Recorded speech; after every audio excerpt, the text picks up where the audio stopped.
lived. I'm a culture shaper. So we're talking about cohabitation.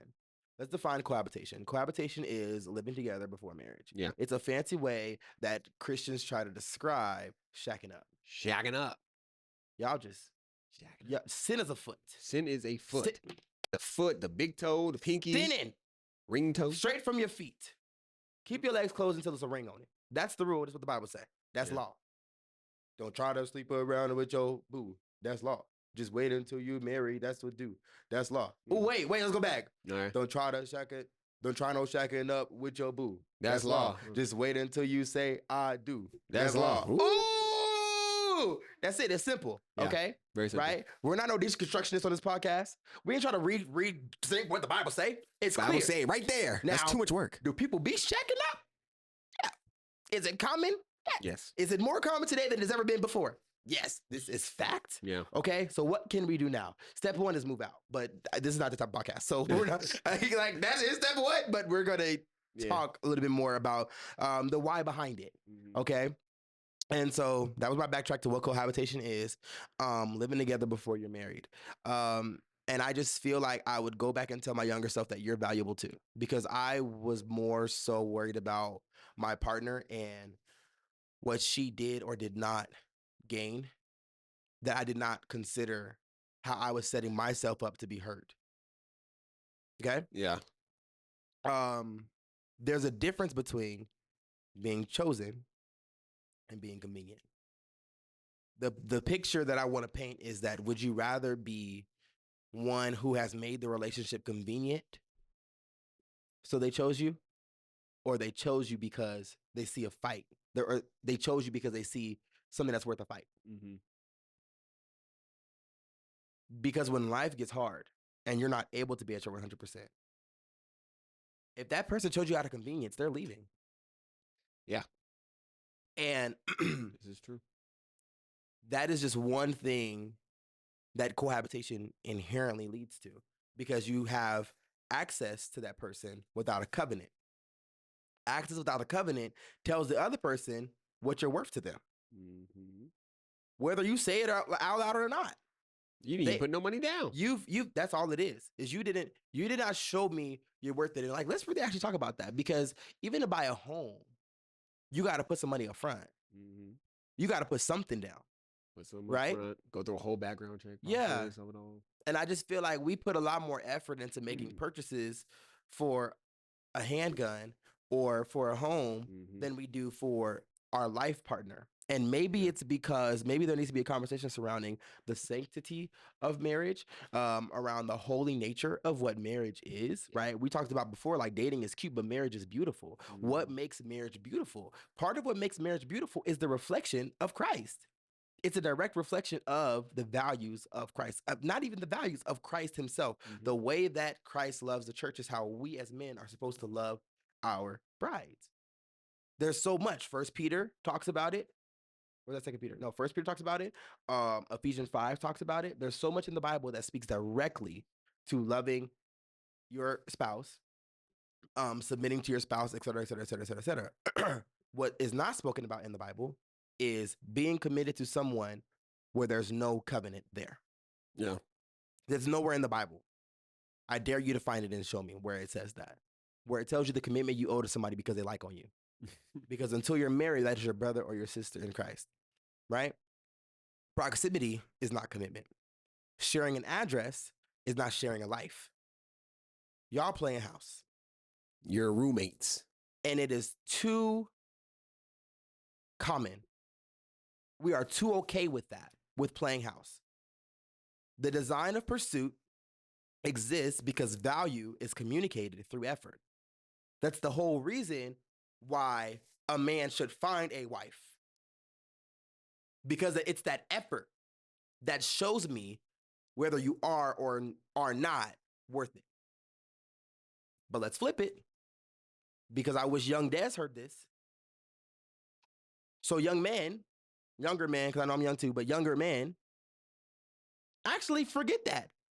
All men, you're worth it too. Though she may not pursue you in the way that you're pursuing her, women should still pursue a relationship. Why does that sound so foreign to come out my mouth? Why does that feel uncomfortable to say? Your woman should pursue you. As a man, your woman should pursue you. Mm-hmm. I think it's the talk that the women are the prize. The women are the cow in the scenario, right? They're the ones that be put on the mantle, which they should be. But at the same time, the king and the queen sit next to each other. They rule together. Mm-hmm. Mm. And I feel like you have to show me that you desire to rule with me. This is not a one-sided thing where I'm showing you that I want someone to rule next to me. Show me that you want to rule beside me as well. Yeah, is it even worth ruling together? Yeah, exactly. Does it make sense? So when you remove the pursuit, you inherently remove that signal. Mm-hmm. You inherently remove that call. I mean, even if you look in nature, like mating calls, even if you look, every aspect of life, there's some form of signal that says we can do this, right? And of course, mating calls, we know what that means. Like, it's more specific, and we're not thinking as animalistic when we're talking about marriage between humans. But I feel like, God is all through nature, and it still reflects the same concepts. So I feel like new Christians need to hear the sequence, because the sequence does matter. When we're talking about Genesis 2:24. Can I read some Bible? Read the Bible, bro. I didn't pull it up. So I'm about to pull it up. But we know the leave and cling. Mm-hmm. Leave and cling, join in one flesh. Yeah, that's straight from Genesis. It's not a I mean, I know leave and cling sounds real good, right? But leave and cling, become one flesh is not just something that's poetic. It's a biblical mandate. And as we get more into this episode, I want to talk more about why I believe it's so important. Because you can share a bed and still be strangers to another person's soul. My God, I'm preaching on accident. That was crazy. Should blurt that out, bro. Ain't nobody need to hear that. They didn't want to hear that. I'm getting into somebody's business, ain't I? I'm getting into somebody's business. Because these Negroes, they were convenient. Mm-hmm. You didn't get chosen. You just got kept. Don't say that. Blur it out. Leave it out. I think I'm preaching too good. I'm preaching better than listening. This is crazy. You talking about some, oh yeah, he's the one. He didn't even choose you. You just got kept. You got kept around. You got kept? You might as well stay because you get mail here. Might as well. And what kind of nonsense is that? It's like when you find a basketball at the court. Like, I already got one, but like, whatever. I'll bring this one home too, just in case. And then where that basketball gonna go? Wow. Wow. Okay. Access without the covenant is not intimacy. It's just an audition. Y'all just playing house. Let's talk about Genesis 2:24. This is why a man leaves his father. Take note. Why a man leaves his father. Oh. This is why. Okay, let's read 23. Okay. 2:23. And the man said, this one at last is bone of my bone and flesh of my flesh, and will be called woman, for she was taken from man. This is why a man leaves his father. Leaves. And mother, and bonds with his wife. Bonds. And they become one flesh. One flesh. I'm sorry. Both the man and his wife were naked yet felt no sin. That part's not relevant until the fall of sin. All right. Fall of man. So leave and cling. Leave and cleave. Cling. Leave and cling, leave and cleave, whatever. Yeah. Leave and cleave. Leave. Cleavage. That's all I'm worried about. Right. That's what Adam was. Cleavage. Sorry. It's just so true. You don't got to apologize for the truth. I'm deprived.